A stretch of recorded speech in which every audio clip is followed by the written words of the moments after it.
From Brunswick Northern Bowl in Glendale Heights, Illinois, the USA Network presents the Professional Bowlers Tour.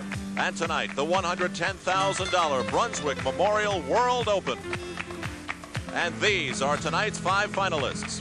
In 5th place, finishing strong as the local favorite for the 2nd year in a row, John Forst. The 4th place finisher, a 13-year veteran of PBA battle, 39-year-old Gary Dickinson. Qualifying 3rd, making his first TV appearance since the first USA telecast this year, Steve Cook. In 2nd spot, rebounding very well from shoulder and back problems, Frank Ellenburg. And the man they'll be shooting at, this week's leader, bowling 1 game for $15,000 in his 4th USA appearance, Steve Fehr. The Brunswick Memorial World Open on USA is brought to you in part by Chevrolet. Chevrolet is USA One, and USA One is taking charge. By Miller High Life, the best beer for the best time of the day. Welcome to Miller Time. By Mobile Detergent Gasoline, it treats dirt like dirt.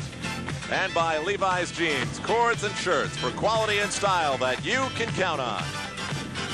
Well, good evening, everybody, and welcome once again to the PBA on USA. I'm Al Troutwig, joined by Mike Durbin as usual. I'd like to thank Eddie Doucette for filling in for me while I had some other assignments to tend to for USA. And tonight we bring you the final 1982 stop for the professional bowlers, Mike, so it's obvious that they want to go out in winning fashion.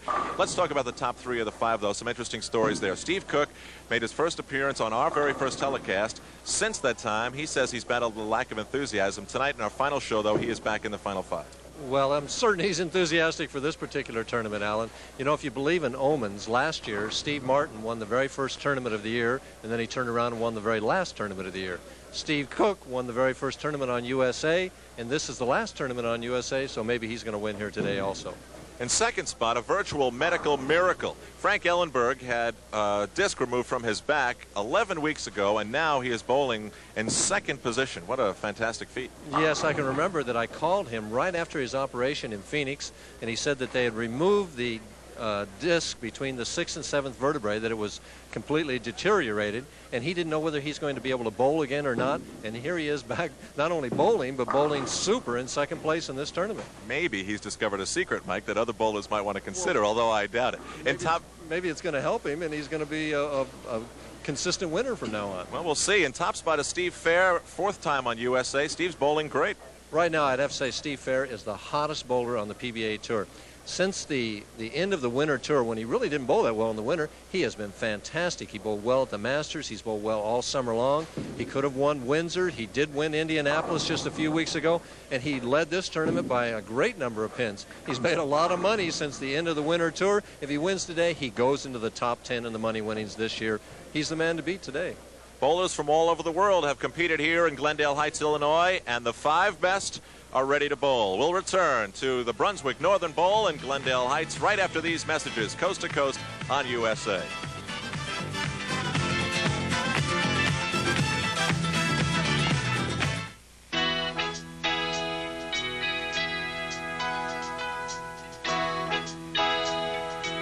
We work pretty hard in this town, and I'll tell you, come 5 o'clock, you're pretty beat.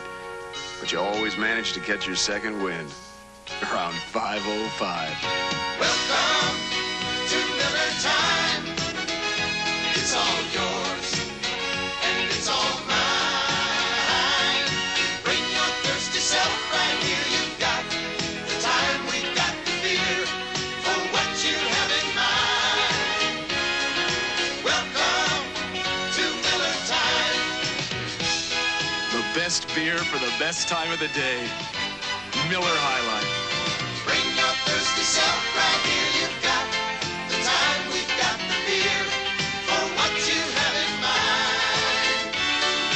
Welcome to Miller Time, yours and mine.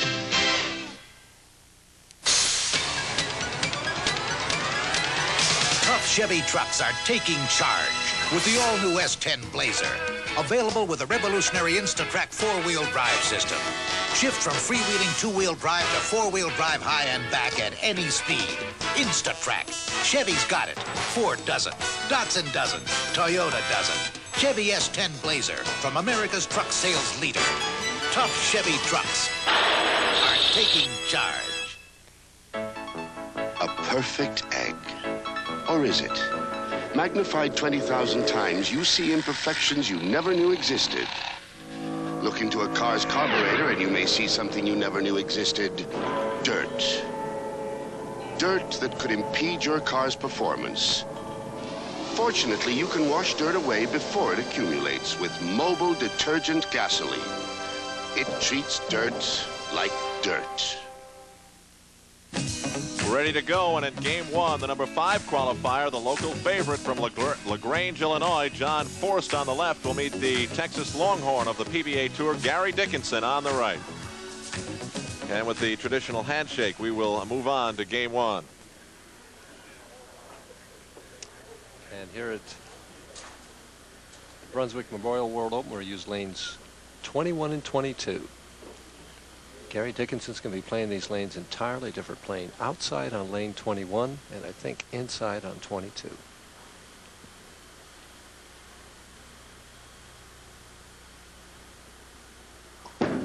About the 7th board. And he gets a 10-pin out of there. There were a lot of 10-pins that stood this week, Alan. So quiet you can hear a bowling ball drop. Here's another look at his approach.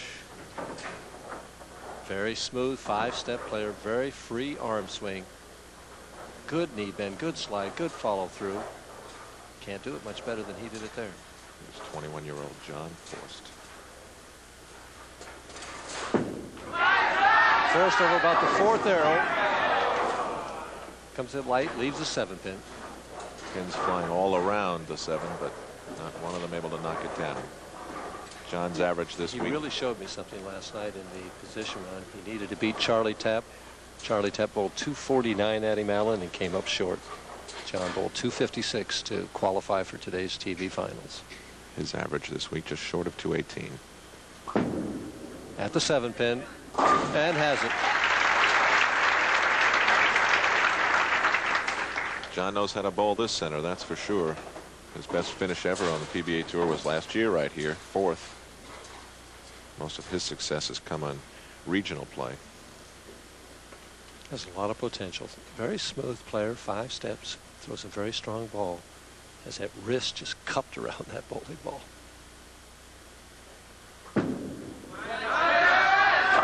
Left lane, I think, is a little tighter on this particular pair. Most of the left lanes in this particular center were hooking more, but this one, lane 21, seems to be a bit tighter than 22. 5-step, but watch the top of the swing. See that wrist around the ball? And snaps it through, left arm out there for balance, and just gave it a little bit too much room, left the 2-4-5.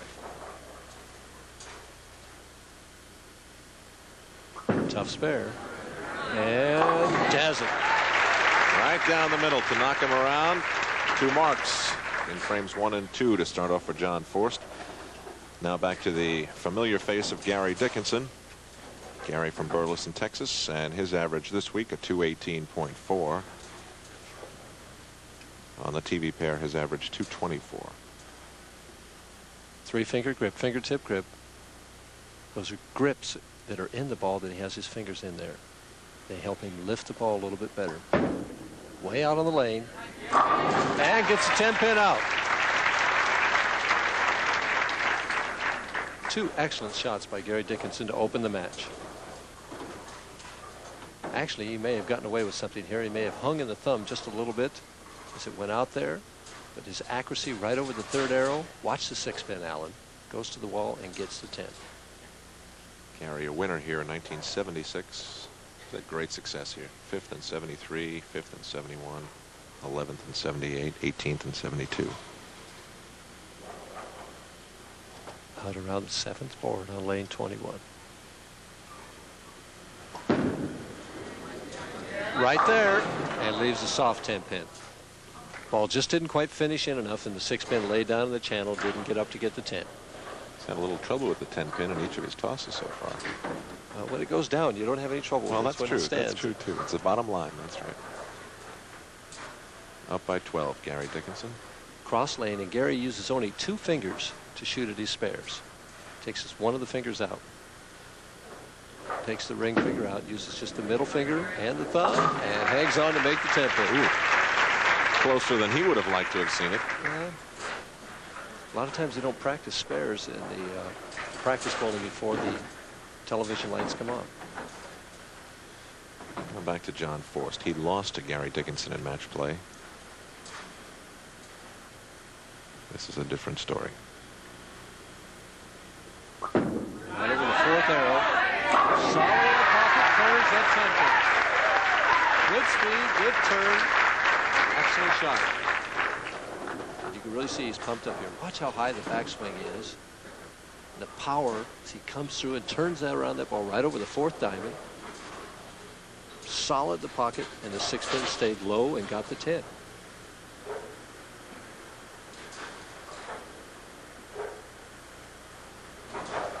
Chance to cut it to 2 pins. These folks will go crazy if he does it again. And he gets a blower. Comes in right and blows the 5 into the 7.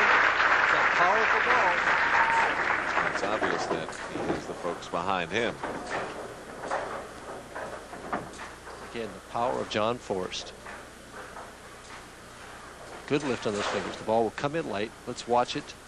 Deflects, just gets the 5, goes in and gets the 7.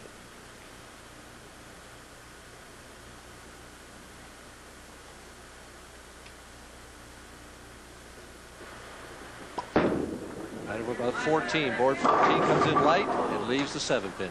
The difference between the two shots, John Forst's ball would finish for and got that light hit. Gary Dickinson's ball goes straighter. It didn't carry the light hit. We've got a tight battle now in this 4th frame. 1 pin difference. Cross lane at the 7 pin. Should give Gary no trouble. Right straight at it, has it easily. 68 in the 3rd frame with a spare up. He's 1 pin ahead heading into the 5th frame. Gary's high game in this tournament at 269. And he's looking for his 8th PBA title. Been a great player over there, very consistent. Always a gentleman. Has won the Steve Nagy Sportsmanship Award a couple of times. Just a class asset for the sport of bowling. Right over about board 7. And gets a 10 pin out this time. Well, board 7 proves to be the lucky board for Gary Dickinson. And strikes in the 5th frame and now maintains a 1 pin lead. And that's exactly what John Forst is thinking about, and all his fans at the Brunswick Northern Bowl. And we'll return to continue game 1 of the $110,000 tournament here after these messages on USA.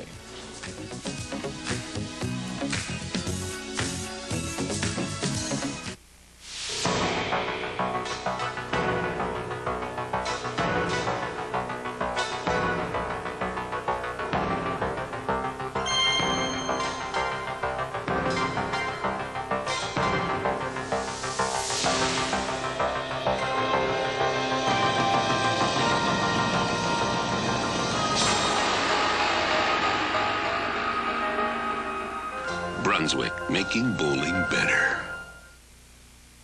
In the last known photograph of the Dalton gang, Bob and Grat Dalton are both wearing Levi's original blue jeans.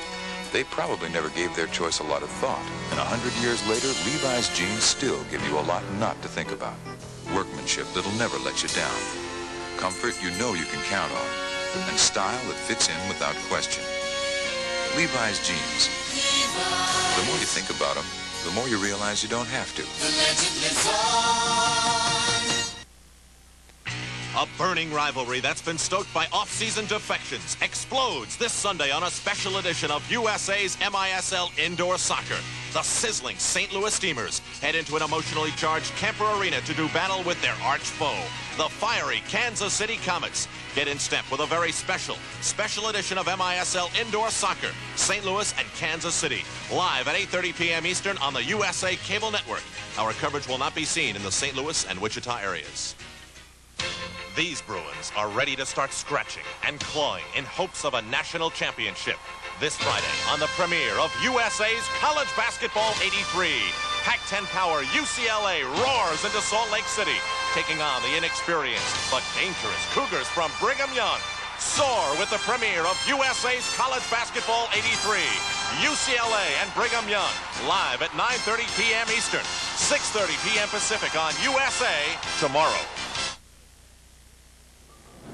This good-looking guy is the alternate here in Glendale Heights.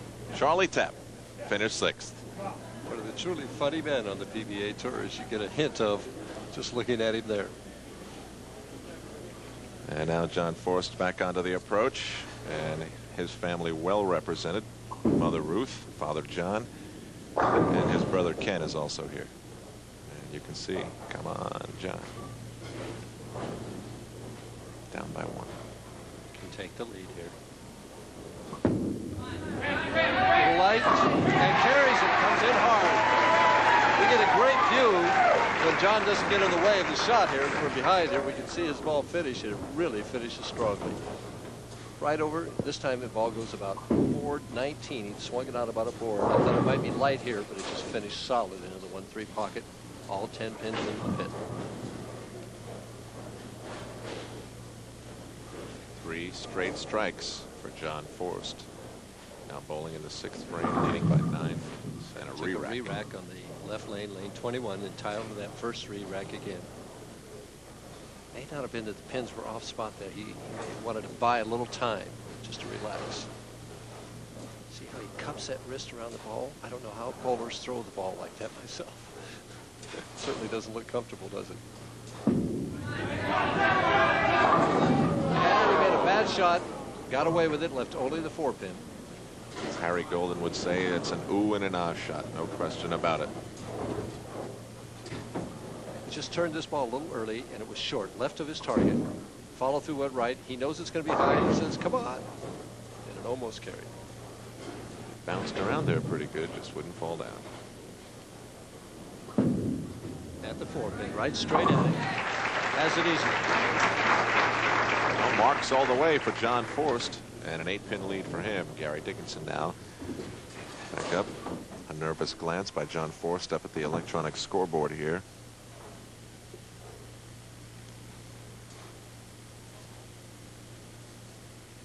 Gary's best finish of 82 in Austin, Texas.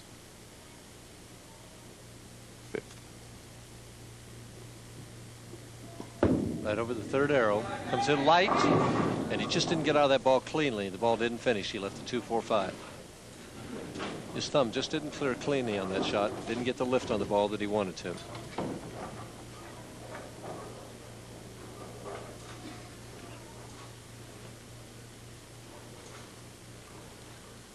Straight at the 2-4-5. Not an easy spare. Has it. We get a great shot from behind here. I can tell as soon as the ball begins to arc whether he's going to have it or not. We're right behind that right lane of the TV pair, lanes 21 and 22.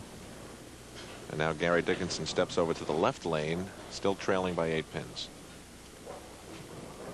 Gary has come so close in the Firestone Tournament of Champions. Oh, yes. Well, 2nd and 3rd in 80 and 81. He wants to win it so bad.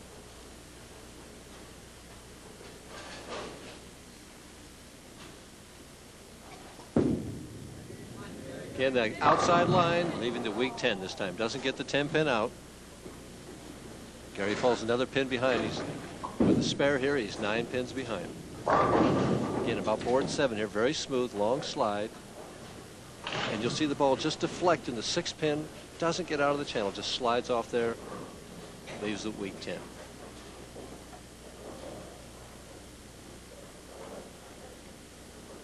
Cross lane at the 10-pin with 2 fingers. Has it all the way. John Forst now in a very good position right now. Up in the match by 9 pins and seems to have the pocket wired on both lanes. John's high game this week, 279.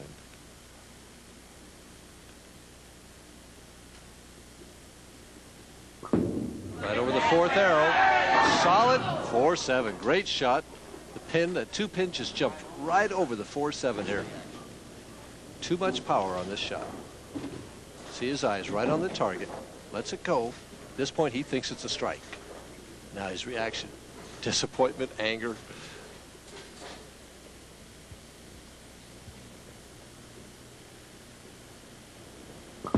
Straight at the 4-7. Has it. 7-pin match with 3 frames to go. Again, glancing up at that scoreboard. He sets himself up very well before every shot. Seems to have a lot of poise for such a young man. 7-pin lead, 21-year-old John Forst.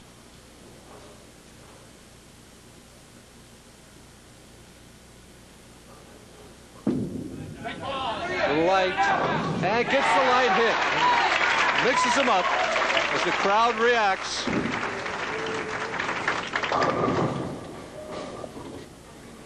Again, the eye is on the target. Good slide. He's saying, hurry up, ball, come on. And great reaction there. And the fans love it. His stomach is upside down, I'm sure. Back to Gary Dickinson. Got that adrenaline going on. You can handle it. Down by 7.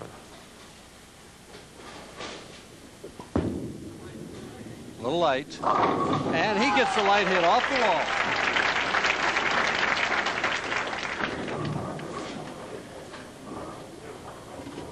Right over about board 14 here.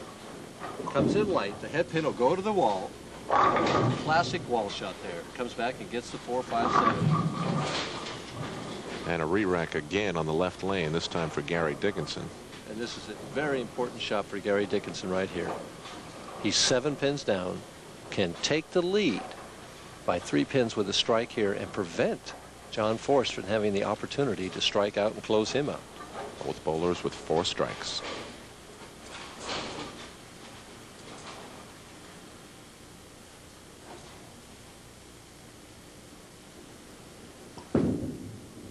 It's up there a little tighter. Solid. Great shot. 2 10 pins on that lane.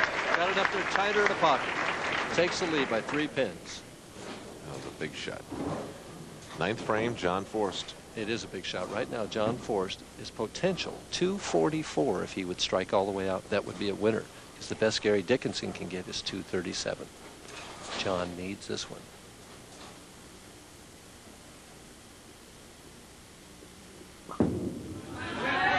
Light and gets the 10-pin out. Great reaction there.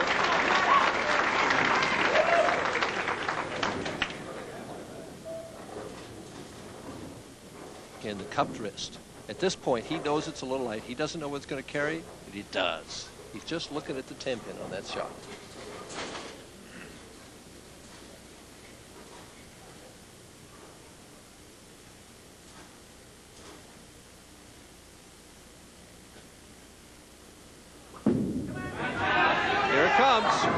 Weak 10. Same shot. 6 pin, just didn't get out and get the 10 this time. He's still up by 6 pins. Needs to make this spare and strike, and he'll finish with 223.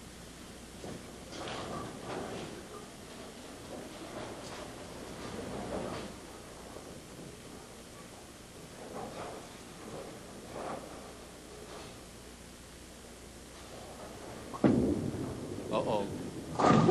Just hung on and got it. He flattened that ball out at the 10 pin, but I didn't know whether it was going to hang on and make it or not.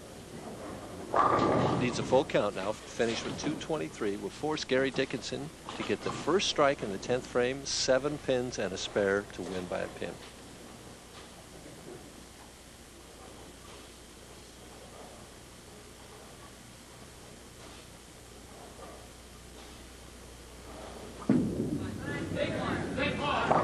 And he gets 8, finishing with 221s. Dickinson still needs the first one in the 10th. Then he would only need 5 in a spare. So basically, this is the shot right here for Gary Dickinson. The most important shot he's thrown all week right here. It's been a long time since Gary's been in the winner's circle, since 1980. He is a great clutch performer. I'd be willing to bet right now that this ball will be in the 1-3 pocket.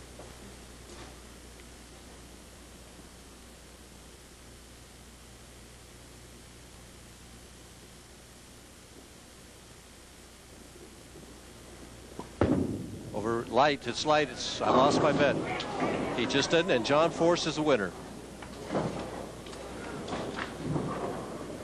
The 2-5-7, and he just didn't throw that ball well at all. Seemed not to get out of the thumb cleanly, and the ball slid, did make it up. And John Forst has won his first match on television. As Gary makes a split.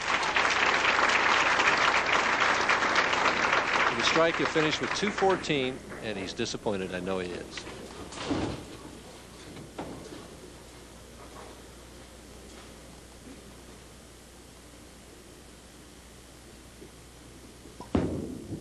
That's the shot he was looking for. Chips the 4 out. Too late.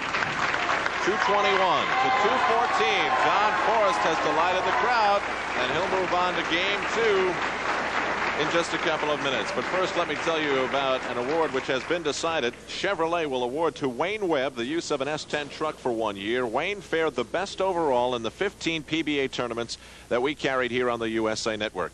Chevrolet S10. There's never been a truck like it before. Steve Cook will be up next, and he'll be facing John Forst when we return on USA.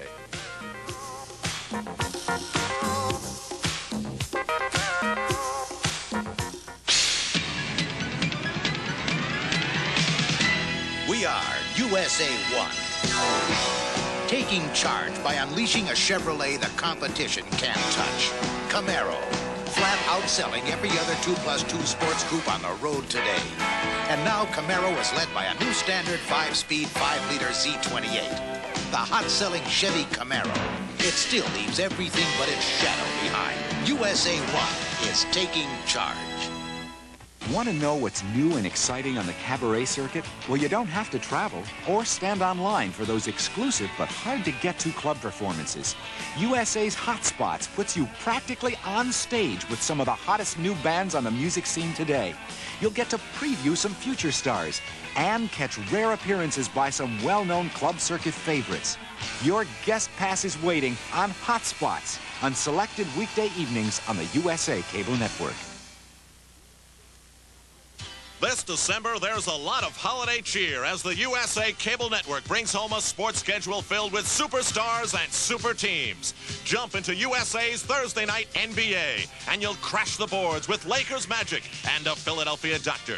Then save some time for hockey excitement with the Scoring Stars on our exclusive national coverage of the NHL. If tennis is your racket, you can't fault USA as we feature top-ranked aces like John McEnroe and the resurging Bjorn Borg. USA lights the fuse for explosive action with Wednesday night MISL indoor soccer. And we'll keep hitting you with blistering bouts and knockout artists on USA's Friday night boxing. Then catch the spirit with our nation's finest on USA's college basketball. And USA is the place for more sports that are right up your alley. Plus, you'll experience the agony and the ecstasy of the Honolulu Marathon. Be a part of an exciting sports lineup during the Season of Joy, exclusively on the USA Cable Network. John Forst is going to try to give his supporters a little bit more to cheer about. Now he moves on to Game 2 following his 7-pin win over Gary Dickinson. His opponent, the 1981 Firestone Tournament of Champions winner, Steve Cook from Roseville, California. Steve, an interesting story in that he appeared on our very first telecast back in San Jose in the summer tour. And now on the final stop in 1982, he makes a reappearance on USA. And Steve, his record on television is a remarkable 15-5, Mike, and that's got to be something that John Forst is thinking about. But before we move on to Game 2, a short conversation with Steve Cook. I spoke with him earlier. The very first time the PBA was on USA, this was the face in the winner's circle. Steve Cook out of California, back again in the TV finals in the final PBA Tour stop on USA for the year. Steve, what's happening to you between then and now? Well, Al, I went on a streak after San Jose. We had, I think it was like 3-week break before the next USA stop, and I came out and started bowling, but I just really didn't feel like bowling. And I bowled really bad in the summer, and then we came out in the fall, and I really felt like I bowled good. And it seems like everything turned around this week. There is a tremendous psychological part to bowling, isn't there? I mean, it's just like any other sport. If you don't want to bowl, your success is just not going to be there. Yeah, that's what I felt like when I got back off the summer tour. You know, I got back home and I started analyzing my game, and I think the reason why I didn't bowl is, you know, good on the summer tour, because I just didn't feel like bowling, and I don't think I'll ever do that again. You know, if I don't feel like it, I just won't come out. What about the tour wore you down? Well, the way it was set up this year, we had like 21 straight weeks from January till San Jose, the tournament after San Jose, and I think it just got hard on me, and I just needed a break. I was speaking to Mike Durbin before. He said you might be using a part of the lane that some of the other bowlers tonight might not be using, and that could be to your advantage. Do you agree? It's definitely a possibility. I'm the only lefty on the show, and I'm going to be playing right around the second arrow, hopefully, and they're going to have 4 guys playing on the the right side of the lane, and it could change a lot.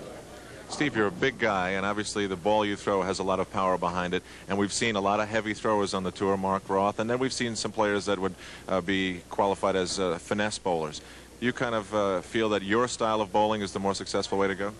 Well, I feel like I throw a strong ball, but I really don't feel like I'm up there herky-jerky. I feel like I'm pretty smooth, and it just seems the way I release it, I get a good, good strong ball with it.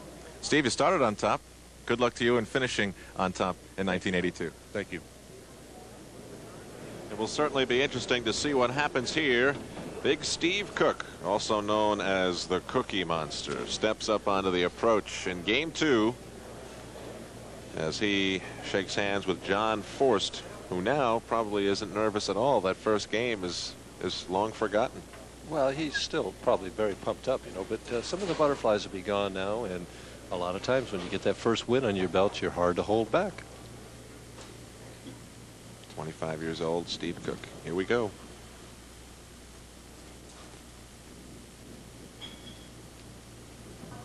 Somebody dropped a bottle just as he was in the middle of his approach, but it didn't bother him at all. He kind of looks back there. He heard it. We were talking, Mike, earlier about Steve Cook. He was going down the approach once, and someone screamed out, and he stopped the ball just as he was about to release it and brought it back. See that cupped wrist with him, too. We have 2 players here that have a tremendous cupped wrist, long slide, tremendous lift that he has. Right arm out for balance. Here's John Forst. Right there. Gets that 10-pin out of there. I can throw one, too. In this game, though, you have to throw more than one, Alan. Name of the game on the PBA Tour is stringing strikes.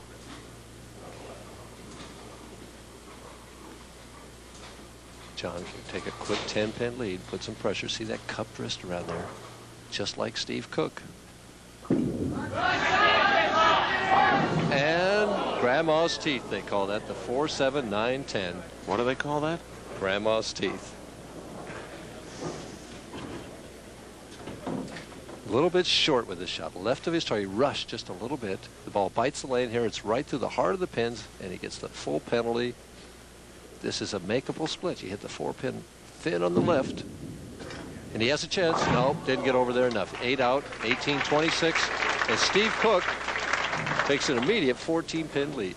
John left 2 of the teeth standing, and Steve leads by 14 pins. Steve's average this week, 220.5. And on the TV pair, right here, he averaged 242.5. He's had great success on these 2 lanes. Now, Steve has his hand twisted all the way around that ball, and he cups it right there, turns back around. Wham! Boom. What a result, huh? A double to start things off for Steve. He certainly knows how to take advantage of people on television. Very smooth for a big man. Tremendous lifted turn. Those pins never had a chance. That's a mismatch there. Takes a re-rack on the left lane. Interesting, the right-handers have taken re-racks on the left lane, and now the left-hander takes a re-rack on that same lane. Steve's only frustrating TV appearance this year came in the Firestone Tournament of Champions, where Steve was defeated by the man sitting next to me, Mike Durbin, 233-203.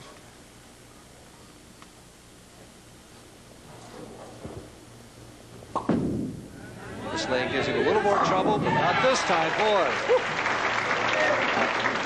What a way to start. He's throwing That's why he has a 15-5 record on television right there. Forst finds himself behind by 34 pins before he can blink. Back in the pocket, gets the 10-pin out. Right now, Alan, he needs to strike on this left lane right away. He has to get back into this match, put some pressure on Steve Cook. Back at the approach, 5 steps. Again, very smooth, tremendous turn. Watch the 6-pin. Gets that 10 right out of there. See what kind of adjustments he makes on this left lane. Went high the last time. A little slower. And he's high. Trips the 4-pin out of there. Even he didn't think that was going to happen, but it did.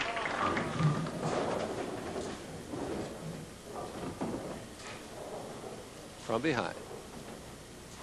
Much better approach that time, but the ball still bit right there, and the 2-pin goes to the wall and comes back and gets that 4. That's when you get the breaks going for you. Well, John has struck 3 out of the first 4 frames, and he still trails by 24 pins. That open frame really hurt.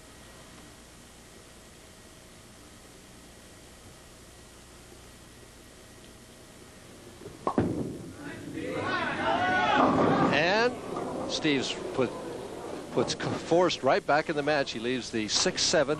I thought he was just a little too direct on that shot.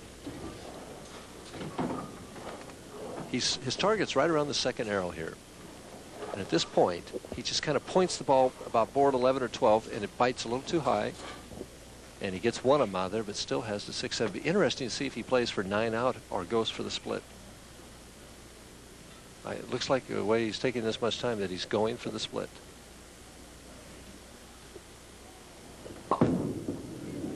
And he made it. What a great shot. Tremendous shot.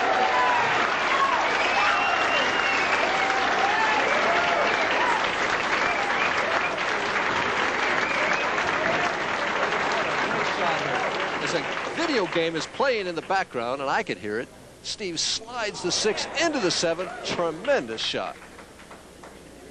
How do you follow that? I don't know. I think it was Pac-Man playing back there. You should know. You're an addict.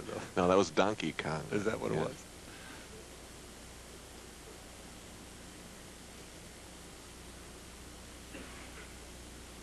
Steve keeps a 22-pin lead and has to really be pumped up now. Right back in the pocket. Solid 7. There were a lot of those this week also. This one's slightly easier than the one he just made. They're never, it's amazing though. So many, I've done that. I'll make a split like that and come back and miss a single pin spare sometimes. It's, you just never know in this game. It definitely is easier, but that doesn't mean he'll make it.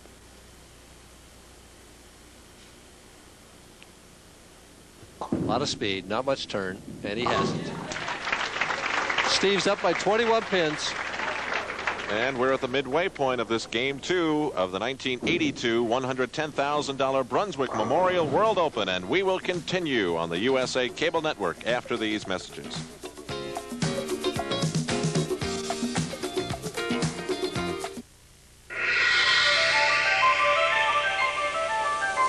It can travel clear across the world in a second, yet it uses less energy than a model airplane.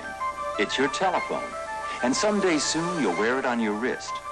This has revolutionized the way we see the world, and in a year, the way the world sees it will be revolutionized too, with a flat screen set that fits in the palm of your hand. These are the tools and toys of technology, the wonders you'll find right here in Technology Illustrated, the fascinating brand new magazine that can help you understand the technology we use, tell you how to make the most of it, and show you the shape of the future today. You'll see how technology works and plays, how it speaks to man. It's 12:48. Please hurry. And listens to the stars. It's all yours to discover in Technology Illustrated, from computers that create art to state-of-the-art home computers, from space stations that watch the Earth to video discs you watch at home. Technology Illustrated will show you how medical science is making our bodies stronger, our lives longer, how technology is mapping the force of the sea and tapping the heat of the sun. Technology Illustrated. Call toll-free for the magazine that will help you understand and appreciate it all. Technology Illustrated. See how it works for you. Call toll-free 1-800-228-2211 to become a charter subscriber. You'll receive 12 exciting issues of Technology Illustrated for the low introductory price of just $12. Plus, if you call now, we'll send you a bonus issue absolutely free. That's 13 issues in all. So call 1-800-228-2211. That's 1-800-228-2211 for Technology Illustrated and your first issue free.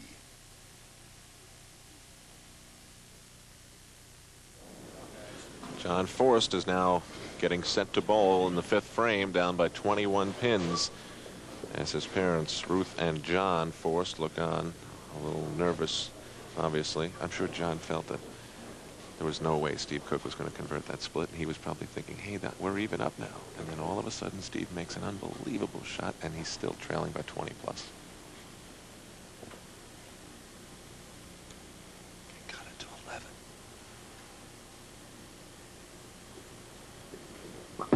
Right over the 4th arrow. Solid in the 1-3 pocket. Boy, he's got that right lane just wired. He's certainly not lacking in the support category. And he did indeed make it 11. Again, deep inside angle. Right over the 4th diamond. A lot of turn and speed. Solid. Just perfect shot. Let's see what adjustment he makes here. Left lane is slightly tighter than the right, but he's gone high the last 2 times.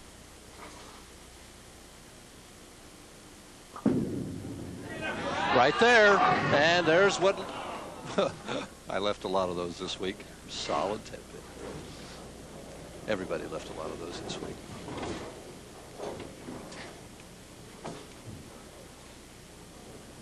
It's back in the match, though. Just down by 12 pins in the 6th frame.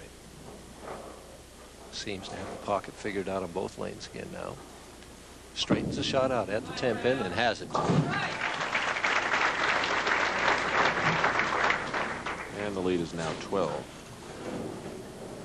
Back to Steve Cook. He's got to be feeling a little cocky right now. That was an amazing shot.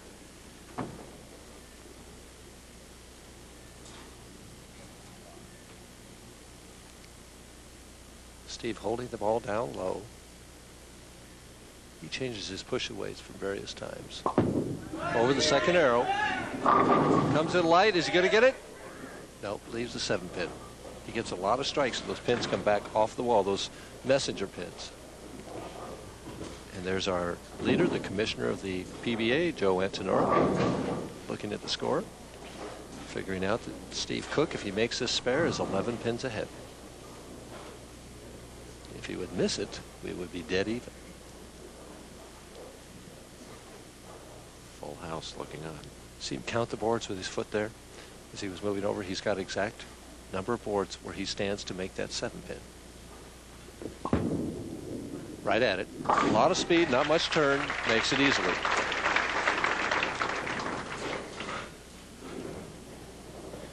And his lead now 11 pins. Steve, a winner of the Kessler Open in San Jose that we spoke of, and also in my neck of the woods, the Long Island Open. He was the winner of that this year as well.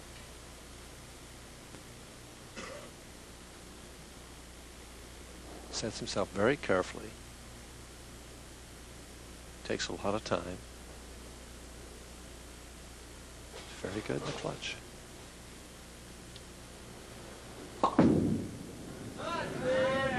Wow, just a tremendous shot there. Right over that 2nd arrow. Ball just waltzed into the pocket. A lot of power behind his shot. Interesting. I was watching Steve in practice, and he didn't seem to be striking at all, but he wasn't playing that angle when I was watching him. Well, he's got 4 strikes through 7. But right over the 4th arrow again. A little light. And gets a can opener. Big shot coming up for John Forst now. Big shot coming up in this next frame. Again, right over the middle arrow, the deep inside angle. The ball will not quite finish as much and just opens the can. It deflected and still struck. Can cut the lead to 1 pin with a strike here. Very important shot. He's right there. He's right there. Great shot by Forst. Oh, he's come back very strong. 6th strike through 8 frames. See how relaxed his face looks now? He knows it's there. Not even much running out, but the teeth still gritch. Steve Cook working on a strike. His lead is reduced to 1 pin. Can increase it back up to 11. The best way to answer an opponent's double is with one of your own.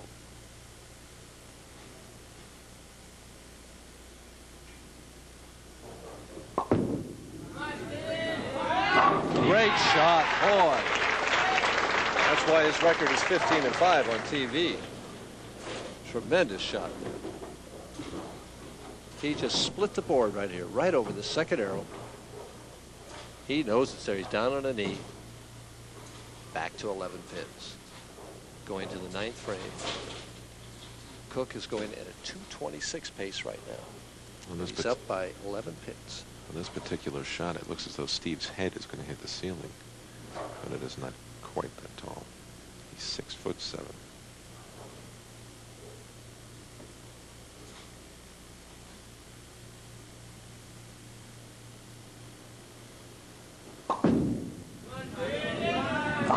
And trips the 6 pin out.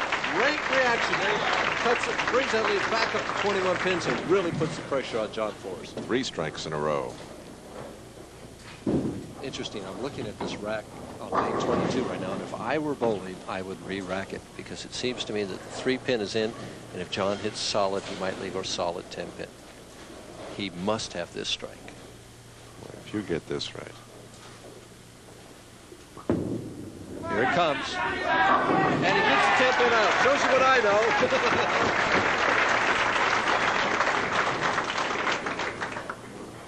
I would have been amazed, Mike. They look perfect to me. Back to 11 pins. Can cut it down to 1 pin with a strike here. The man is certainly bowled well. Cook's not even watching him. He knows what he has to do.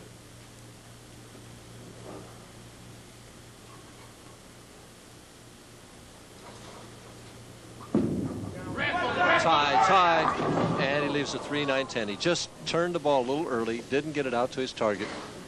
3-9-10, and he's got to make this to have any chance. He has to make this split.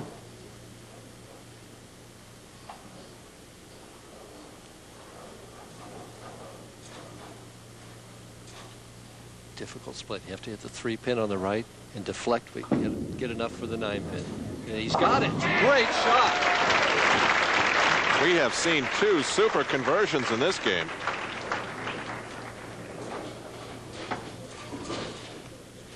Amazing here. Tremendous pressure bowling here. Watch the ball. It'll hit both the 3 and the 9, but deflect to get the 10. Perfect shot. He was aiming maybe at a 1/16 of an inch, 1/4 of an inch down there at 60 feet. Some pretty fancy bowling. Down by 14. Last shot. Try again. Same shot, and gets 8 this time for 220. Steve Cook is going at 236 right now. At least he's consistent. 221 in the first game, 220 in this game.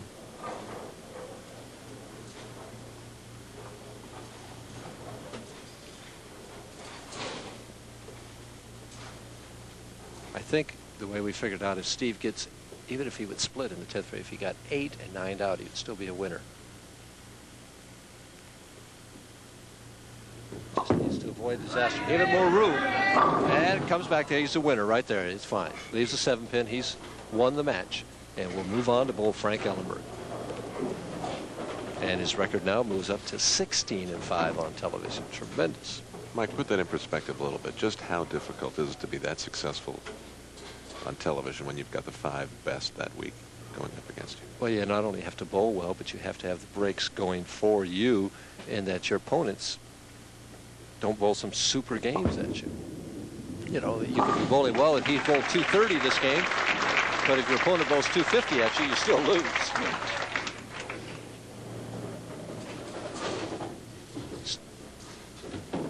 Key shot in that match, though, was back in the 4th frame, but he converted that 6-7. Forst has nothing to be ashamed of. He bowled well. A couple of 220 games, and he certainly could have won this match. Solid 6 pin.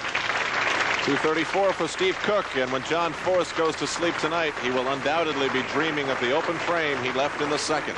234, Steve Cook, 220 for John Forst, and Steve Cook will move on to Game 3 in our coverage of the Brunswick Memorial World Open.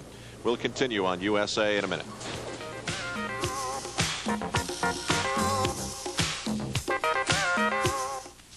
I can tell who's headed for the top simply by the way they dress. Like this hard-working young man. He's wearing Levi's action wool slacks. Very neat, very comfortable, beautifully tailored, yet completely washable. Action wools tell me he's on his way to the 28th floor. Of course, you don't have to wear Levi's action wool slacks. It's your choice. The elevator goes up. The elevator goes down.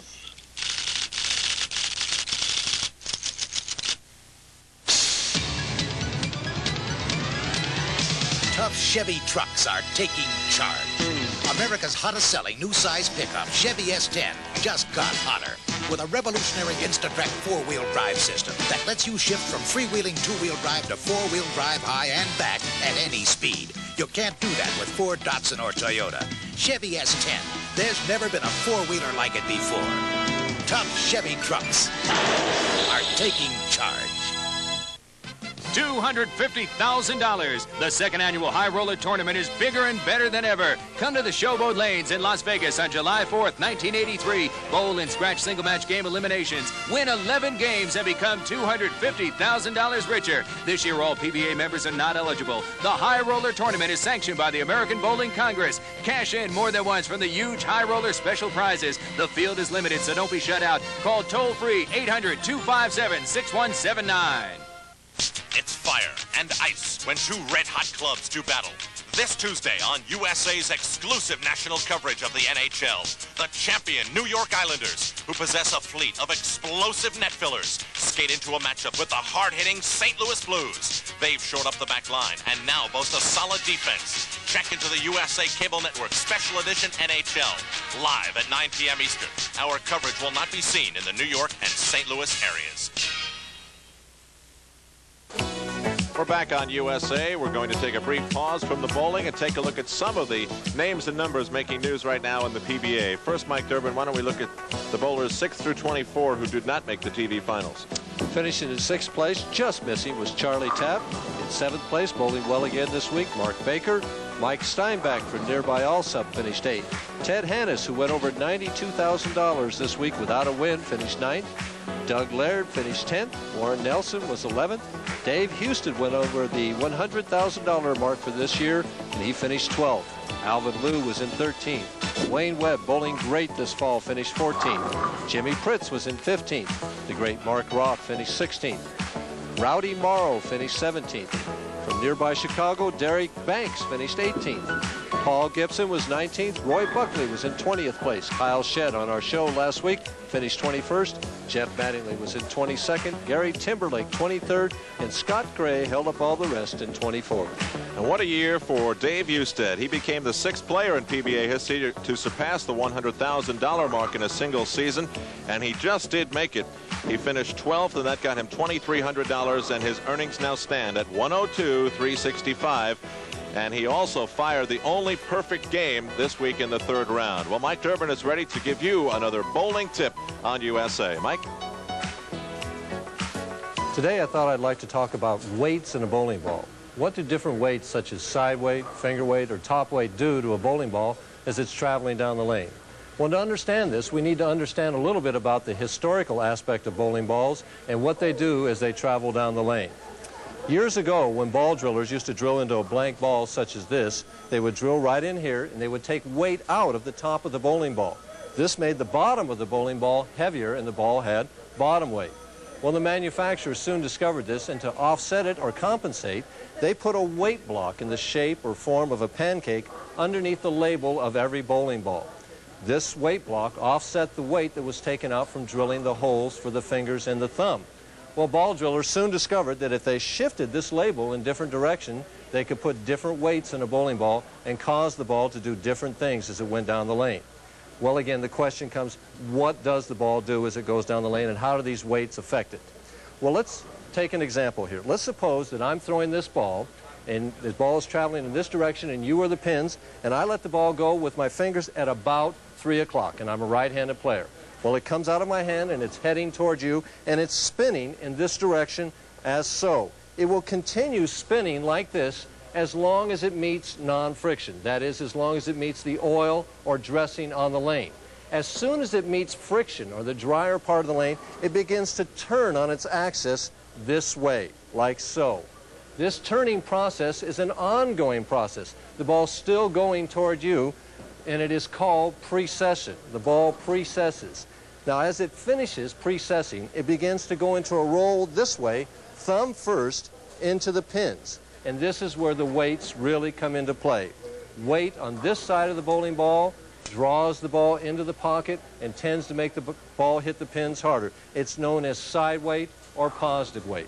Weight on this side of the bowling ball, now this is for a right-handed player, tends to hold the ball back from coming in, and my finger lift has to be strong enough to overcome it. It's known as opposite pocket weight or negative weight.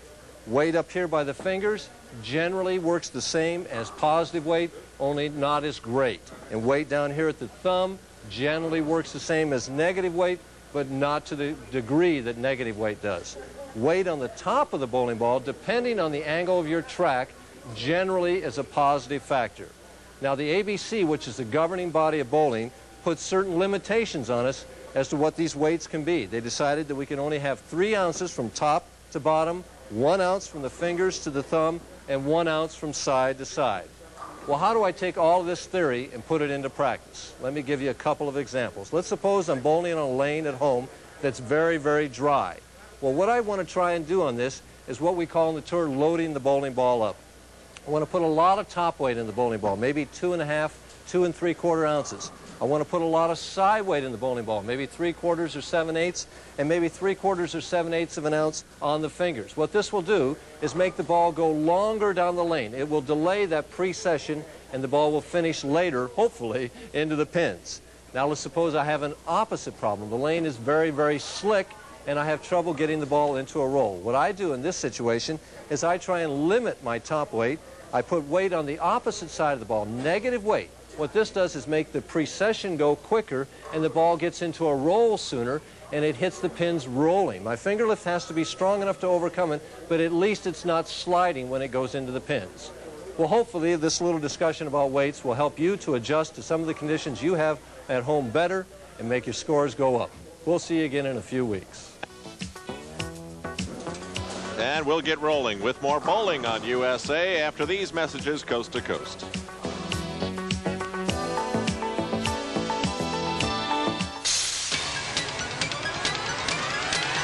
Tough Chevy trucks are taking charge with the all-new S10 Blazer.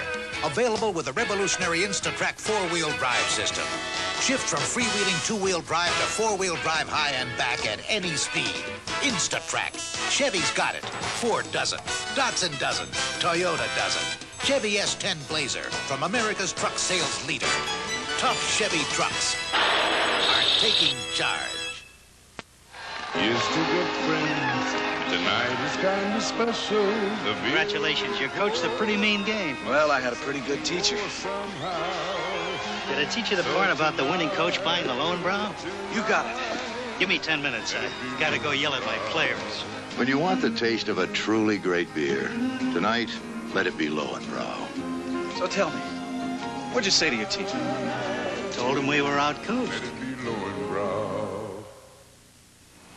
Hi, and welcome to Utopia. It's an evening with Utopia, live in concert Thanksgiving night on the USA Cable Network. Let me be your protection. Keep the vampires on your neck.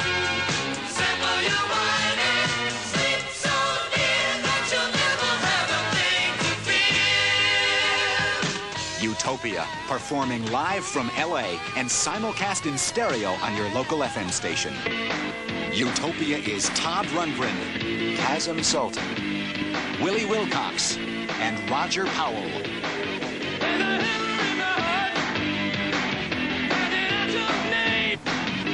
Catch us live Thanksgiving night on the USA Cable Network. 11 p.m. Eastern, 8 p.m. Pacific. Check your local record store for the FM station in your area that will simulcast this program. The winner of Game 3 will move on to the final. And in this third game, Too Tall Ellenburg will take on Cookie Monster Cook. And it's going to be a tall matchup, to say the least, because what it adds up to is 13 feet of bowler on the approaches here at the Brunswick Memorial World Open. Frank Ellenburg, 6'5", 215 pounds, but a very interesting story, and he explained it to me earlier today. Frank Ellenburg makes his very first appearance on the USA Cable Network tonight, and he has a lot of smiles across his face. Frank, it's got to be very exciting considering what a year it's been for you with the operation and things like that to wind up on the final tour stop in second place. Well, definitely, Alan. I never anticipated even being here. I wanted to come out and bowl a couple in the fall and try to get myself going again, and it's a shock. Believe me, it's really a shock, and I'm very elated about it. I really am. Amazing that 11 weeks ago what started out as a pain in the neck to you became more of a pain in the neck when you had an operation. Explain the surgery and what they did.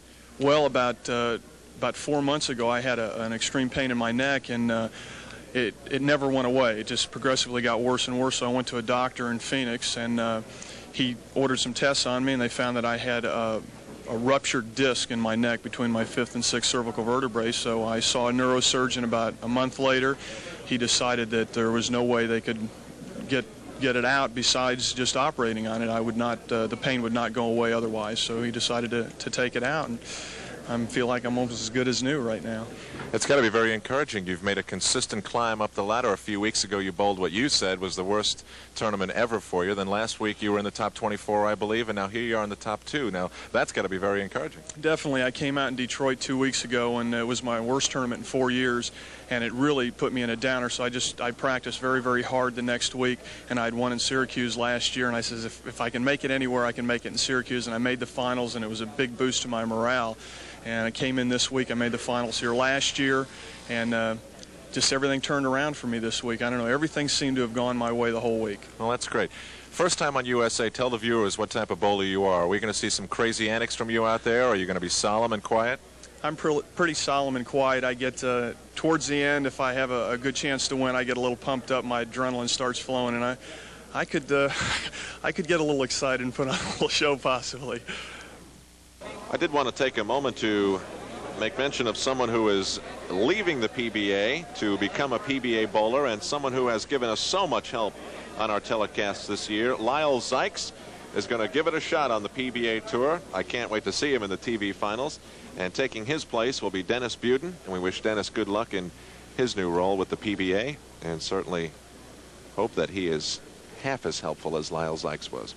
And Frank has changed his mind at the last minute and is going to use the same ball on both lanes here. And there's a guy walking down the lane going behind the photographer's curtain that Frank saw, backed off the approach. Frank's 29 from Mesa, Arizona.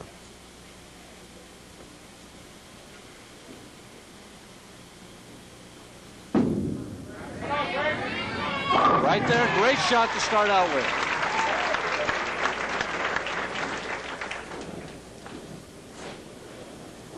Very smooth 5-step player, holds the ball waist high, pushes out, free swing from the shoulder, good knee bend, follow through straight up, trying to throw it as slow as he can. The lanes are tight for him today.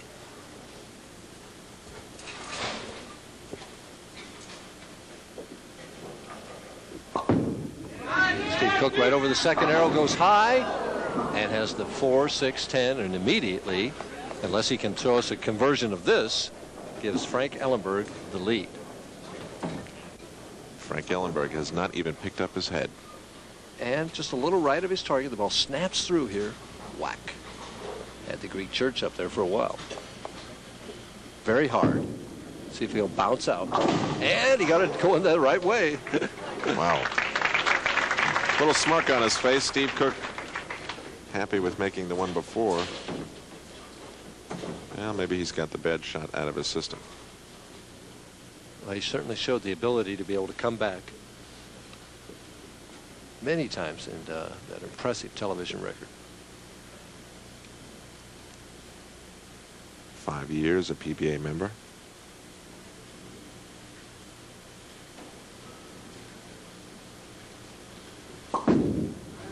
On the left lane, a little tighter, solid in the 1-2 pocket. Frank now has an opportunity to take the lead in a hurry, and against Cook, you better do that.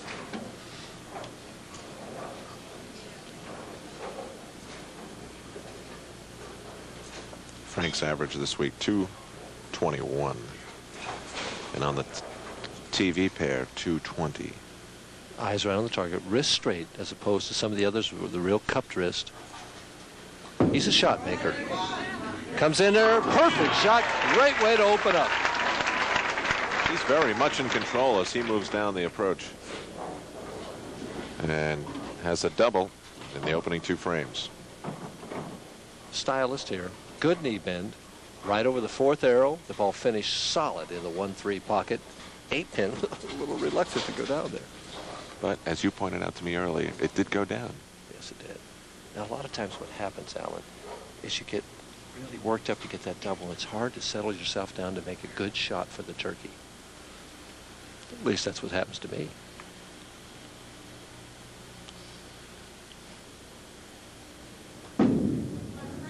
Here it comes. There's a solid 10 all week long. That's what we've been leaving. Haven't seen that many on the show, but believe me, there were a lot of them left. Frank made a great shot here. Watch the follow through. Good follow through. The 6-pin flies right over the 10. Never even got close to it. After a while, you just want to take a gun out and shoot it down. Yeah, that's one thing I want to do to it. Flattens it out, straight at the 10-pin, has it. Bang. Big shot for Cook here. He's 20 pins down.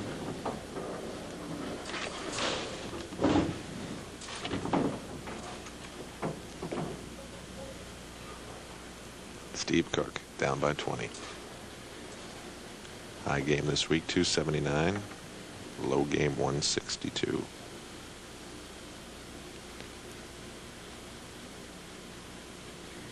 Let's see how Steve twists his hand all the way around that ball. That ball looks so small in his hand. He moved in a little bit. And what an adjustment. He made an adjustment from that first frame when he left the 4-6. And you can't make it any better than that.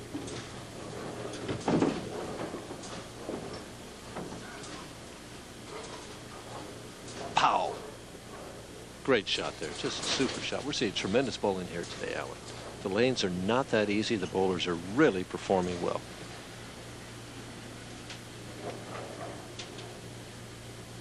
I have 2 players here that take a lot of time, and one waiting in the wings that takes even more time.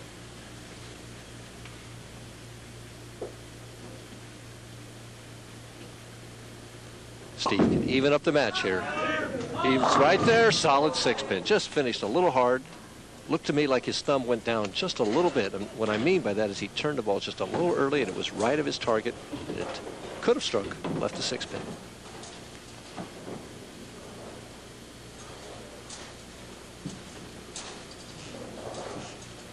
The winner here bowls Steve Fehr for the title. And they both won it badly. Cross lane at the 6-pin, has the spare.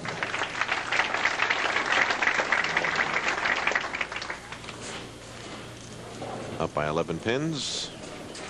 Back to Frank Ellenburg, a one-time PBA title winner.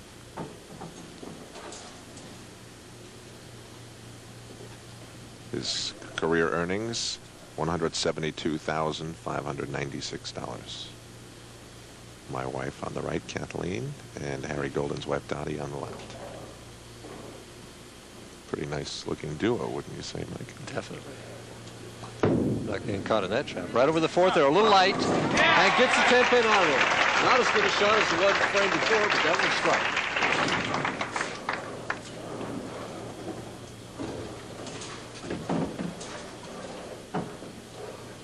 Very smooth approach from Frank Ellenburg. Trying to throw the ball slowly. A little light, and just open. I don't know what hit the 10-pin. I think the breeze knocked it over maybe or something.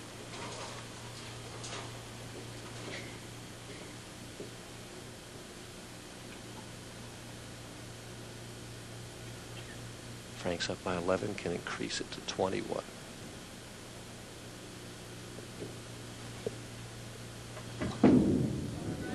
Right there, right there. Oh, and there's the solid 5. Frank looks at his head and says, what happened to the fingers? Well, he's still having a good time out there. Well, when you throw a shot like that, all you can do is say, well, did anybody get wet? I mean, it's just...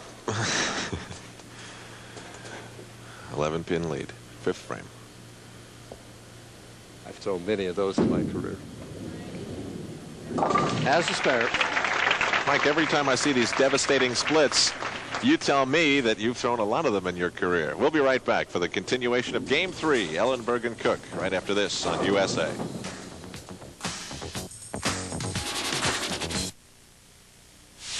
Whether you've just turned 10 or just turned pro, there's a Brunswick ball built for you. Built like only Brunswick knows how to build them. In the weight you need. The colors you want. For pinpoint accuracy. Explosive power. Built to take out pins like a charge of dynamite. That's Brunswick. That's dynamite. Brunswick, making bowling better. We are USA 1, taking charge with a shape that turns air into an engineering ally. Celebrity, so aerodynamic it uses less than 12 horsepower to cruise at 50 miles an hour. So efficient, its mileage estimates beat even some smaller, less roomy imports. The front-wheel drive Celebrity, a new generation Chevrolet. USA 1 is taking charge. It's an in-state showdown this Monday on USA's College Football 82. The Yellow Jackets from Georgia Tech, who can sting any unwary opponent, meet Herschel Walker and the awesome Georgia Bulldogs. Georgia Tech and Georgia at 12:30 a.m. Eastern, 9:30 p.m. Pacific on USA Monday. These Bruins are ready to start scratching and clawing in hopes of a national championship. This Friday on the premiere of USA's College Basketball 83. Pac-10 power UCLA roars into Salt Lake City, taking on the inexperienced but dangerous Cougars from Brigham Young. Soar with the premiere of USA's College Basketball 83. UCLA and Brigham Young, live at 9:30 p.m. Eastern, 6:30 p.m. Pacific on USA, November 26th. The Bearcats run into a storm when Cincinnati meets the Hurricanes of Miami. Catch College Football 82 excitement at 5 p.m. Eastern on USA Sunday. Steve Cook back on the approach, trailing by 11 pins. 1 win away from moving into the final. As Steve Fehr warms up, 7 or 8 lanes to his right. Packed house. Steve seems to have the pair figured out. Frank concentrating on what he's going to do, not paying any attention to Steve Cook, just looking down and thinking about how he wants to throw the ball the next frame up. Steve Cook is moving in, swung that one more. It's not going to get back, and he leaves the 397 or 379. One bad shot, and he got the full penalty. And he's really put Ellenburg in the driver's seat here now. He just missed his target. I was sitting right behind. He threw it out at least 2 or 3 boards, and it comes charging back. But that's facetiously known as the PBA washout. What he'll do is throw hard and straight at the 3-9 and hope that it will bounce over to the 7. Hard as he can throw it. And he gets 2 of it and almost bounced around and came back and got the 9-pin. Great try. And right now, Ellenburg has a commanding 25-pin lead going to the 6th frame.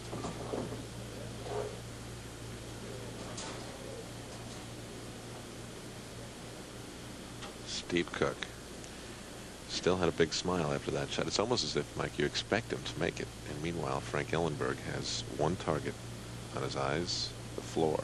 Right. Well, it's a concentration point. You get into this situation. I know when I bowled Cook at Firestone, I didn't want to look at that big ball. I didn't want to be intimidated by it.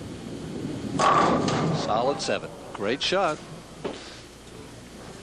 know, you just, in this situation, you only have one game in order to do your best in, and you can't pay any attention to what your opponent's doing. You've got to think about your own game. If you're thinking about that big ball he throws or thinking about what a good line he has to the pocket, it detracts from your ability to make your shots. Yeah.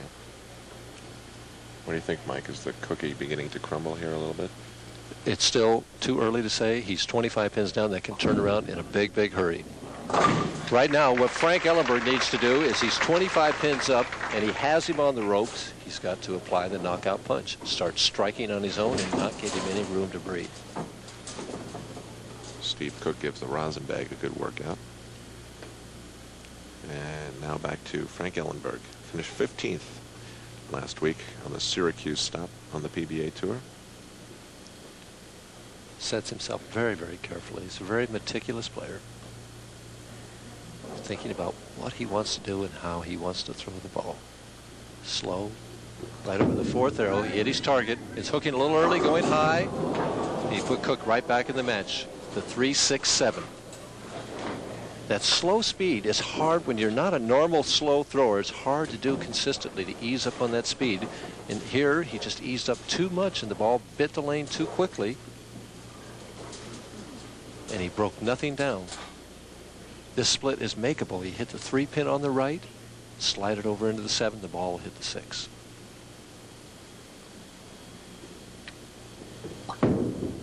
Has a chance, and just missed the 3-pin and slid by it. And now we have a 10-pin match where it was 25, it's suddenly back to 10 now. I really think Frank needs to pick up the speed just a little bit on this pair, but he's trying to throw the ball too slowly.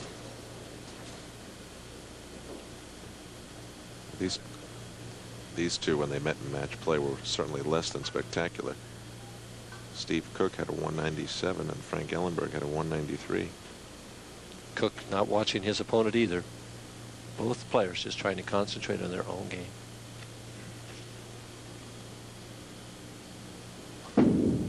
Still throwing very slowly.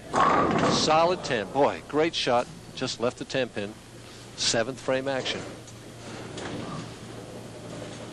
Frank can't throw the ball any better than he threw this one. Straight arm swing over the 4th arrow. The 6-pin will fly right around the 10 and up and around it.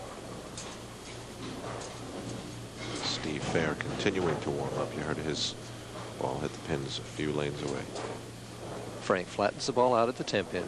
Still in the lead in this match. Needs to get himself together. Come on strong at the end of this match. And what was 25 is now a 10-pin deficit for Steve Cook. Well, Cook has seen new life, and a lot of times what happens when your opponent doesn't put you away like that, it gives you life, and you say, hey, I'm back in this, I can still win.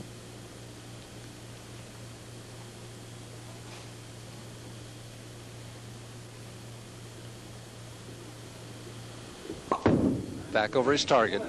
Comes in light, blows him out of there, and he's in position now with one more strike here, can even the match.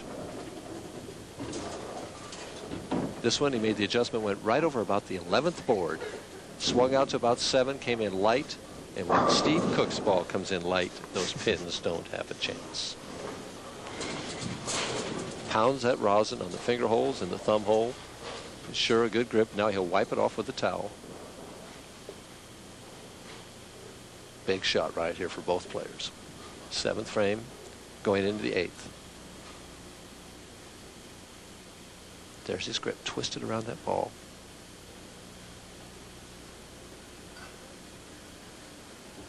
Sends it out. A little high and sets.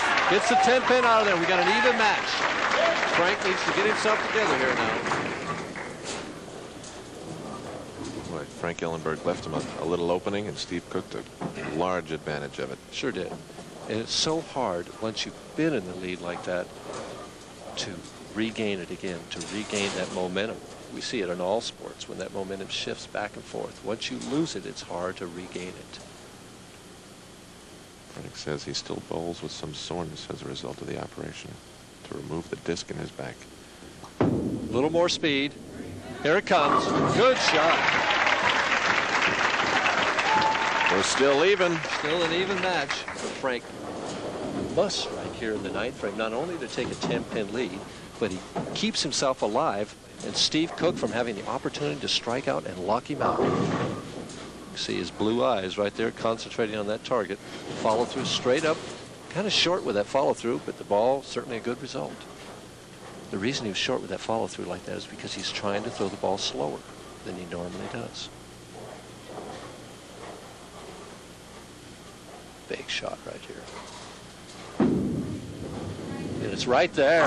Great shot by Ellenburg. 10 pins ahead. On his tough play, keeps himself alive. Frank knew that this ball was in the 1-3 pocket as soon as he let it go. He's let it go now, right over the target. Now he's running back. Watch his right hand.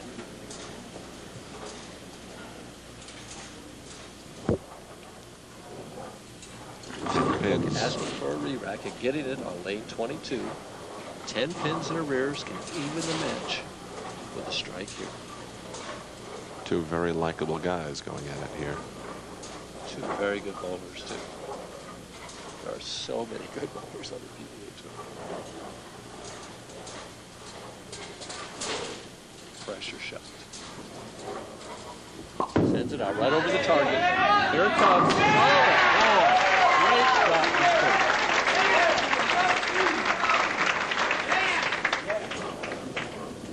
Eyes on the target all the way. He knows it's there. Running it out. All right. That's the standard Steve Cook reaction, that backpedaling into the other lane. Steve can take the lead for the first time in the match with a strike here. It's been an uphill battle all the way. 2 open frames he's had a battle back from.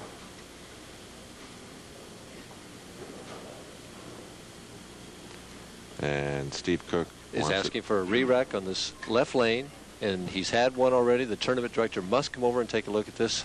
Steve tells him what he thinks is wrong. And Harry, let's see, is he going to give it to him? I guess he is. Harry's sporting a new suit that he bought in Cleveland. Hope he got a good deal on it. They like this one.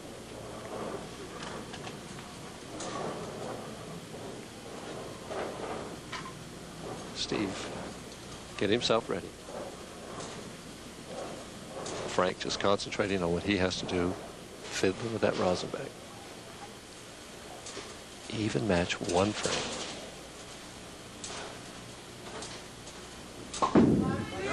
He's right there. Solid. Boy, what a great shot. I'll tell you what, that's why he's got such an impressive TV record. You just don't win that many games on TV without getting some strikes when you need them. Eyes right on the target. Right arm out for balance. Follow through straight through. He knows it's there. Yes. 10 pins ahead can increase it to 20. The potential of a tie match is here. Both players are potential 224. If they would strike all the way out, we would have a 2-frame roll-off. We haven't had that happen yet on USA this year. And I don't think it's going to happen here. One of these bowlers is going to, the pressure's going to reach one of them. I don't know which one.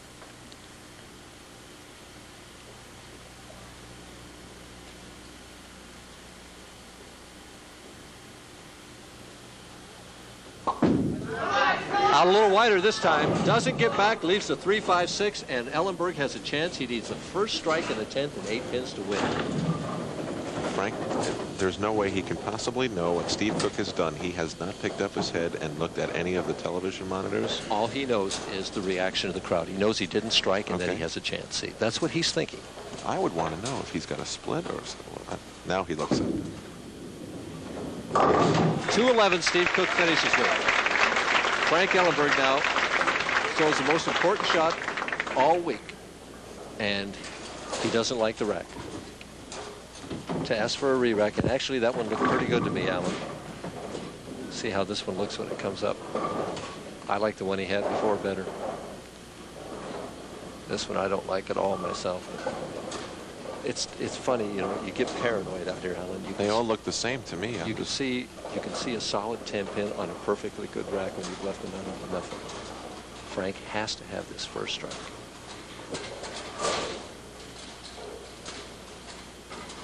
What he's telling himself is to stay down. Right over the fourth arrow. It's light and leaves the 7-pin. Cook has won. Frank hit the pocket, had a chance to strike. Steve Cook and he's left two terribly disappointed. Left 2 open frames, and he's going to win. Frank knows it's in the pocket. He's saying, come on, get that light hit. And the disappointment hits. There it is, that 1 pin. A strike there, and he finishes with 203. And Steve Cook goes on to bowl in the Brunswick Memorial World Open Championship against Steve Fehr. And Steve Cook ups his championship round record to 17-5. Fantastic. Frank lets this one go and leaves a 4-pin for 202. 211 for Steve Cook.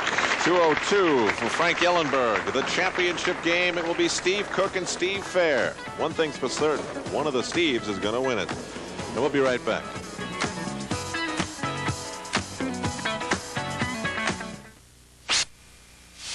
Whether you just turned 10 or just turned pro, there's a Brunswick ball built for you. And the weight you need, the colors you want, for pinpoint accuracy, explosive power. Built to take out pins like a charge of dynamite. That's Brunswick. Now get a $3 rebate from Brunswick on the new Crown Jewel, Brunswick's plastic powerhouse. It's a dynamite deal. Hailed for its development of quality international television features, USA's English Channel brings you powerful documentaries, spectacular stage presentations, and provocative original drama. On Saturday, December 4th, USA's English Channel unveils its new look and a new name, Ovation. The new English Channel, Ovation, premieres on the USA Cable Network Saturday, December 4th, following Brideshead Revisited at 9 p.m. Eastern, 6 Pacific. USA, the Great American Network, a 24-hour selection of fresh, exciting, and original programs. Around-the-clock entertainment with the best of everything TV has to offer. You'll find high-caliber television drama like the Emmy Award-winning Brideshead Revisited.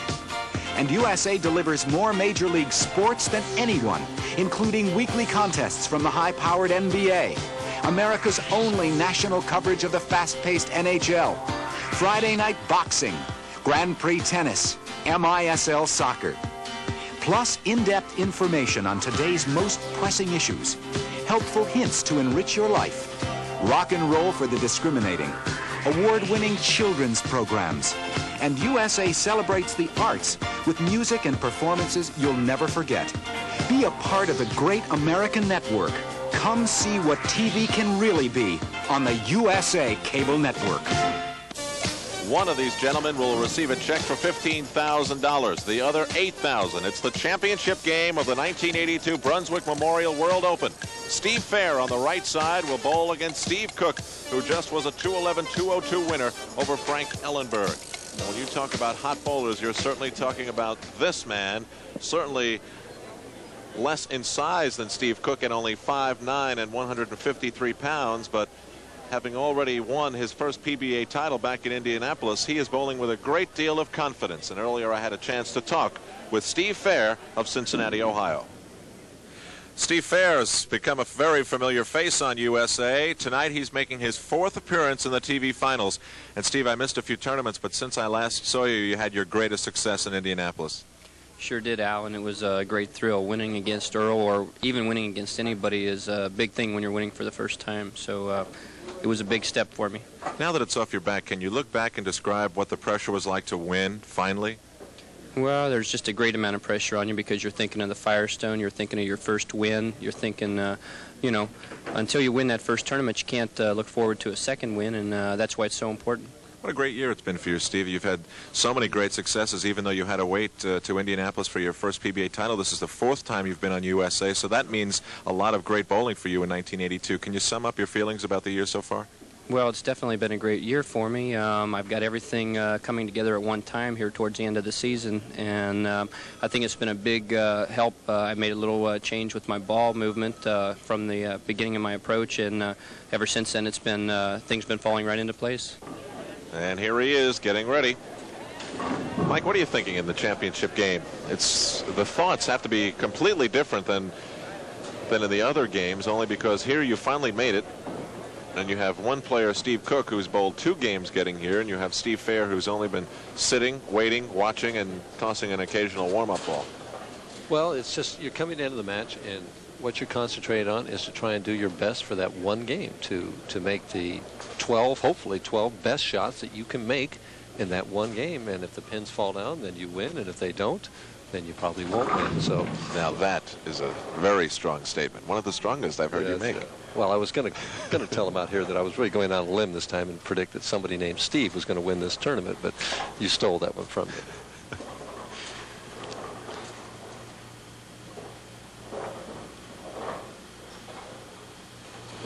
Fehr playing closer to the 3rd arrow. And starts best way you can. That's one of those 12 good shots. Few bowlers bowl with as much patience as Steve Fehr. Holds that ball down, the wrist cup there too. Pushes the ball in steps, ball right in time. Follow through straight up with a very stiff left leg. He's getting some tape. Evidently the ball doesn't feel quite right, and he wants to put a piece of tape in it. Steve Cook right around the 2nd arrow. Little wet. Oh, he's got a nice reaction there. He didn't actually hit his target perfectly that time, and the ball held up in the pocket. 2 shots, 2 strikes. All even. It seems that when Steve Cook gets going on the show, that he just keeps it going. If you're going to get him, you better get him that first game.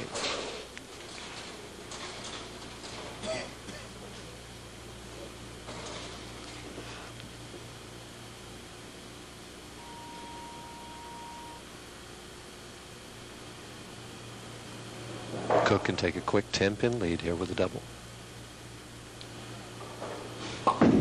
Lets it out. Here it comes. And is it going to fall?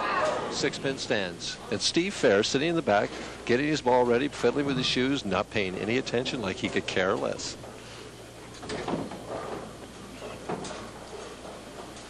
Cook ambles up to that line. Lets the ball out. A little short. 3-pin goes up there, and the 10-pin almost gets the 6 forward. Didn't quite do it. Cross lane at the 6. And has it.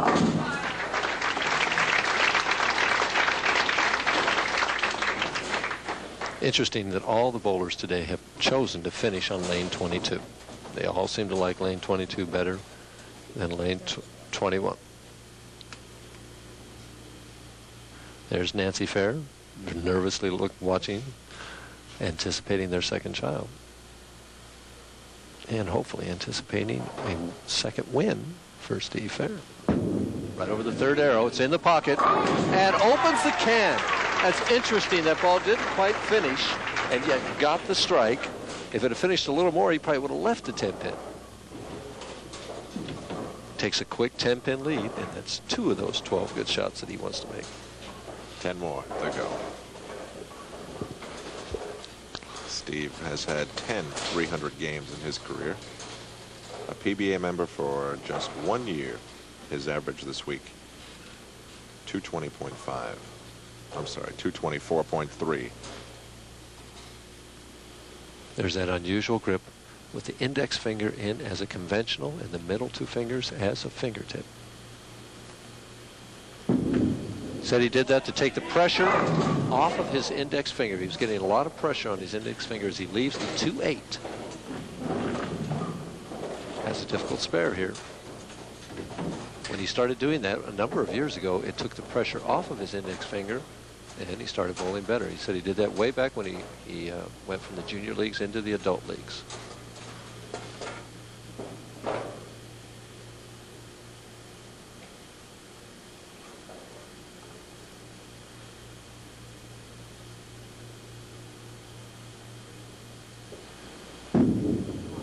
At the 2-8, has it perfectly.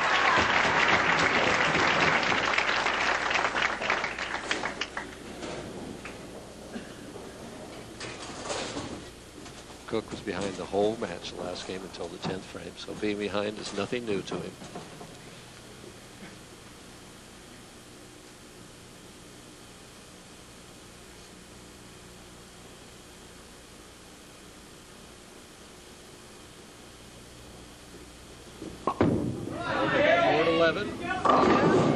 cuts with the pins. He must have softened up on the speed. He leaves the 2-4-7-8. Very difficult spare. Ball hit the target. It just had to be easier on the speed here. What do they call this spare, Mike? Difficult is what they call it. Ball charges right through, cuts right through there.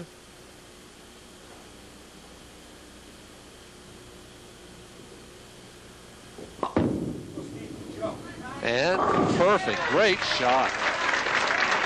He's made a couple of tough ones He tonight. certainly has. That spare was tougher than getting a strike right there. That was a very difficult spare. Steve trails by 12. Bowling in the 4th frame.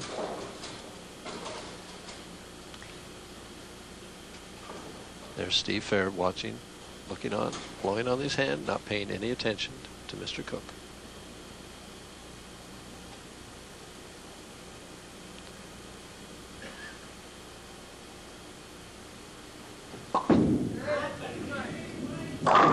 Six pin again for Steve Cook on lane 21. And suddenly the pins are just not falling over for him. Although he was behind the whole match last game, had 84 in the 5th and got 200 out of it. He's going to have to go some to catch Steve Fehr. He's falling further and further behind. Should have no trouble with the 6 pin here.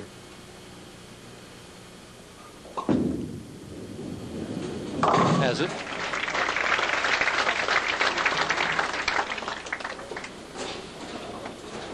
Steve Fehr up on lane 22. His favorite of the 2 lanes.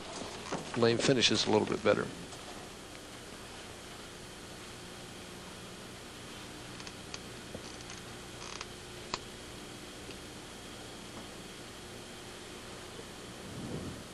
Four steps. A little left to target, right through the heart of the pins. Breaks it up, leaves the 610. He was aiming at board 15. That ball hit at least board 17. He missed by at least 2 boards that time. See if we can see what went wrong here. Pushes in a little bit and just turned the ball early. It's just left of target. It's fortunate he didn't get a split.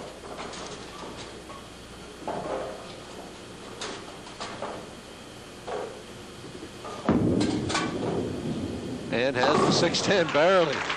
Almost hooked in there to chop it. By a whisker. And it's an 11-pin lead now. Interesting that when Frank Ellenburg in the last game had the chance to put Steve Cook away, he threw it through the nose and got a split. And Steve Fehr here had a chance to really put some heat on him. Threw it right through the heart and got away with it. Left only the 610.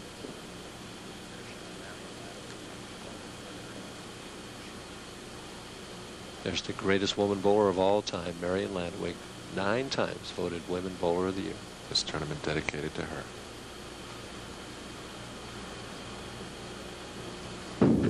Steve Cook on the left lane, light again, and leaves the dinner bucket. That lane just will not finish for him. And Steve, I think I said Steve Cook, I'm getting my Steves mixed up here. Steve Fehr. Steve Cook is definitely still in this match. It's down to a 7-pin lead, and he has a difficult spare. If you just stick with first names, you won't be far off. I better stick with last names. That's true, too. Mr. Fehr and Mr. Cook.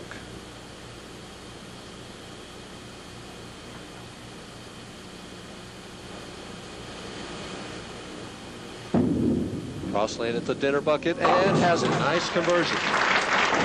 Well, Steve Fehr converts it and has given himself a 7-pin lead. We're midway through the championship game here at the Brunswick Northern Bowl in Glendale Heights, Illinois. More on USA after this.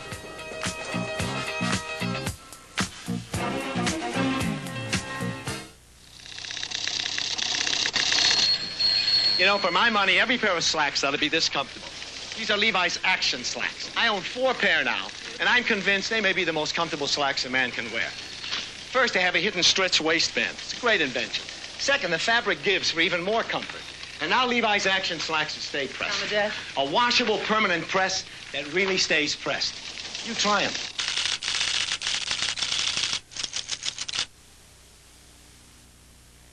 $250,000. The second annual High Roller Tournament is bigger and better than ever. Come to the Showboat Lanes in Las Vegas on July 4th, 1983. Bowl and scratch single match game eliminations. Win 11 games and become $250,000 richer. This year, all PBA members are not eligible. The High Roller Tournament is sanctioned by the American Bowling Congress. Cash in more than once from the huge High Roller special prizes. The field is limited, so don't be shut out. Call toll-free 800-257-6179. Here's to good friends. Tonight is kind of special. Congratulations, you coached a pretty mean game. Well, I had a pretty good teacher. Did I teach you the part about the winning coach buying the Lowenbrow? You got it. Give me 10 minutes. I gotta go yell at my players. When you want the taste of a truly great beer, tonight, let it be Lowenbrow. So tell me, what'd you say to your teacher? Told him we were out-coached.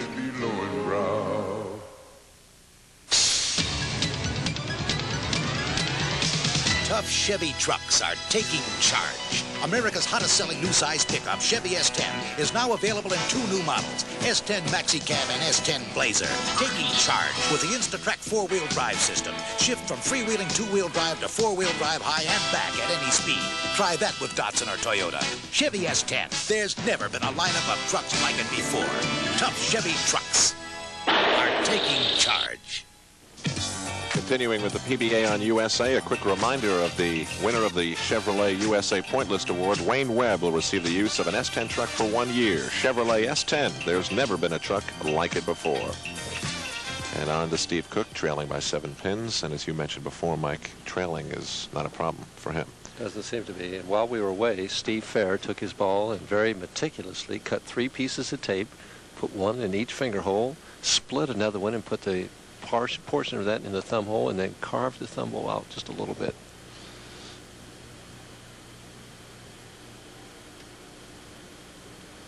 Cook went high here last time. More speed this time. And trips the 6-pin out with the 3-pin. Great adjustment. He never moved his feet from going high. He just increased the speed and got the results he desired. Last time he was slow on this lane. Watch the loft this time. Firmer all the way through. Watch the 3-pin. Goes to the wall and gets the 6 and the 10. Can take the lead for the first time in the match right here. On the lane, he's left 2 6-pins on. Sets himself. Boy, it's hot out there. You can see how much he's perspiring. And trips the 6, but leaves the 10. Or the 7. I'm getting mixed up here.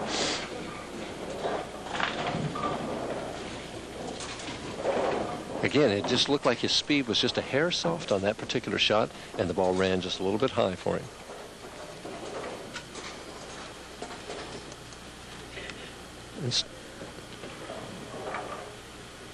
Mr. Fehr blowing on his hand. See how he's got that thumb all patched up. Cross lane at the 7-pin and has it. Well, we really have a struggle going on where the bowlers were really making super shots the first 2 or 3 games. Here we have just a give and take situation, and it's a real struggle. It's like the first one who makes that big mistake is going to be the loser. Nancy Fehr, Steve's wife. I got a feeling she's going to be looking at a lot more of these championship matches. Steve gave that a little more room, still going high. And again, he gets a good break, leaving only the 4-7. He has not hit the pocket now in the last 3 straight shots. In fact, the last 4 straight shots. He hit the pocket the first 2 frames and hasn't hit it since. He's just a little too direct with this one. He doesn't give it the room he wants to. And the ball could have left a lot of things. Only the 4-7 is indeed fortunate, and it's down to 5 pins now.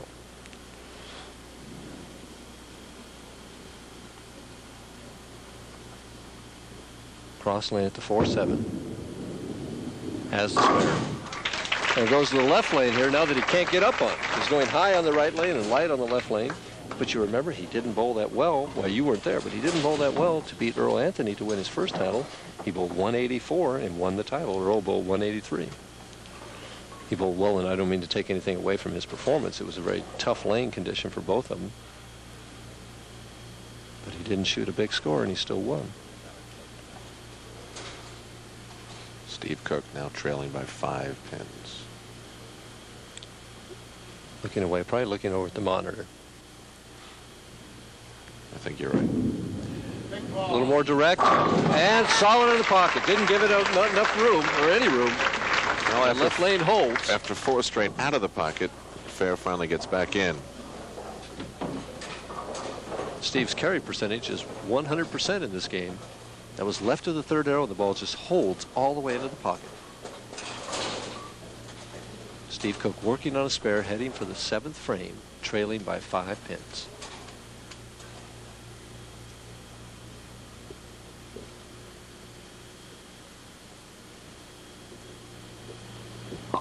Uh-oh, way right of target. He really missed his target that time.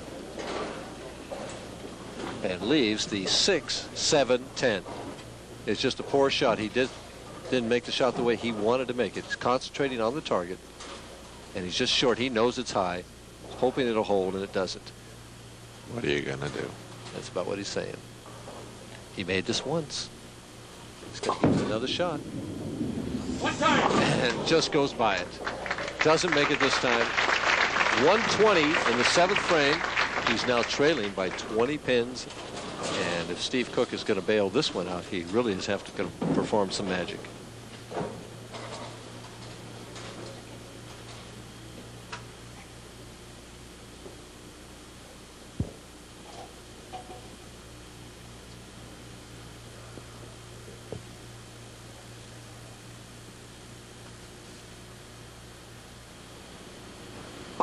Left lane. He must get something going here. And does. Great shot. Moved in just a little bit more. Still alive if Steve Fehr doesn't double here. He moves in a little more speed. Good loft. Can't throw it any better. 9 pin, almost one to stand. See if Steve Fehr makes any kind of adjustment on this right lane. He's gone high the last 2 times. Both times I think he's just missed his target. He hasn't thrown the ball as he wanted to throw it. There's that unusual grip and the wrist cupped underneath it, as so many bowlers seem to do today. Gives this one more room. It's in the pocket and hits the 7 pin late the ball. When things are going your way, they're going your way. Puts him up by 30 pins. In reality, that was about a second, but to Steve Fehr, that probably seemed like a lot longer than that. Right, it comes in light here, and the 5 pin barely falls, hits that other pin, and rolls into the 7. He's up by 30 pins right now. One more puts him in a commanding position and really puts the pressure on Steve Cook, as if it isn't already.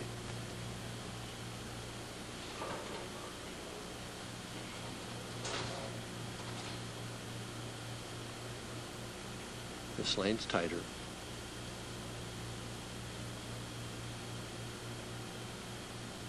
Tremendous concentration. He's right there and gets the 10 pin out of there. And right now, Steve Cook is faced with the task of having to strike out to make Steve Fehr mark. As Steve throws in the 9th frame, he knows it's there. He's running it out. And okay. That's a big reaction for Steve. That's a big reaction for Steve Fehr.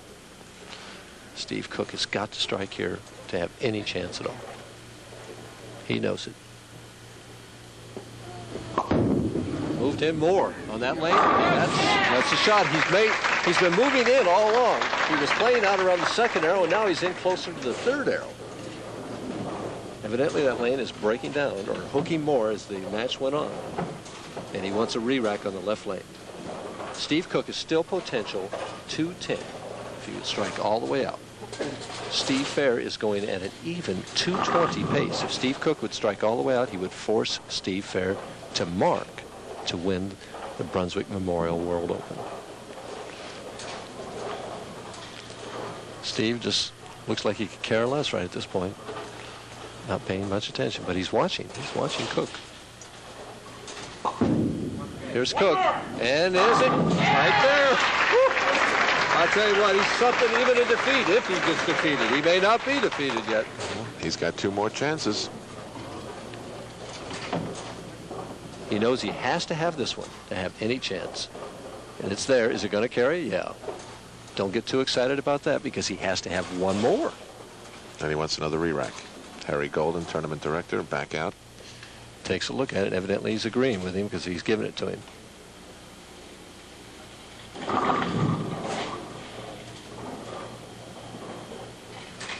I'm going to have to ask you to give me a lesson in this one day, because I look at them, they look the same all the time. And you tell me sometimes that the pin is a little off and this rack looks better than well, that see, one. You're not suffering from paranoia like I am. Maybe. Back to the match. Now, Steve Cook must have this one. This one forces Steve Fehr to mark, assuming he gets a good count.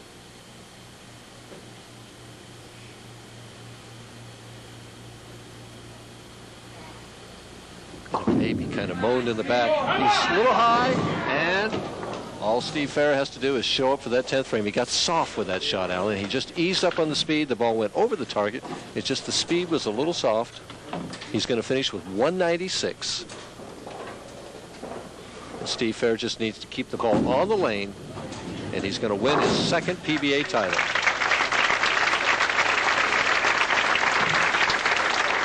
Steve Cook shakes his hand already. Assumes that he has lost. Well, he won 2 and lost the big one. It'll be $15,000 to this man, $8,000 to Steve Cook. Interesting. He's standing in the exact same place he has been. If I were bowling, I'd be back about 6 inches on the approach. But it's on the lane. He's a winner. That's it. Snaps him out of there.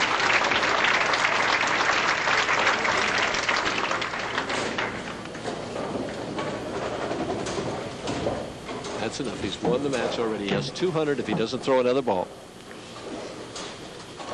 And Nancy knows the score. Plenty of money for that new baby on the way. Right.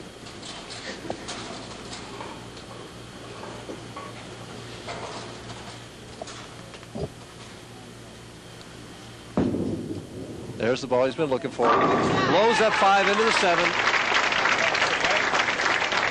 His carry percentage has been 100%. He's hit the pocket 7 times and has 7 strikes.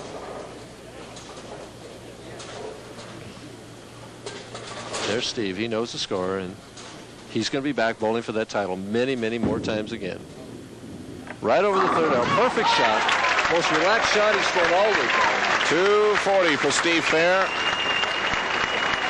And in the end, it wasn't even close. 44-pin victory for Steve Fehr. We'll be back for the trophy and check presentation after this.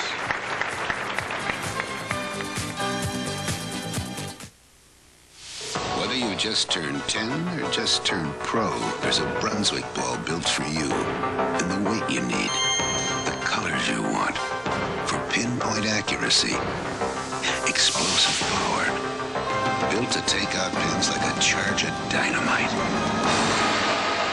That's Brunswick. Now get a $3 rebate from Brunswick on the new crown jewel, Brunswick's plastic powerhouse. It's a dynamite deal. Immaculate, spotless, clean as a whistle. But let's move closer, 7,000 times closer, into the carburetor where we see dirt. Dirt like this could impede your car's performance. Fortunately, you can wash dirt away before it accumulates with mobile detergent gasoline.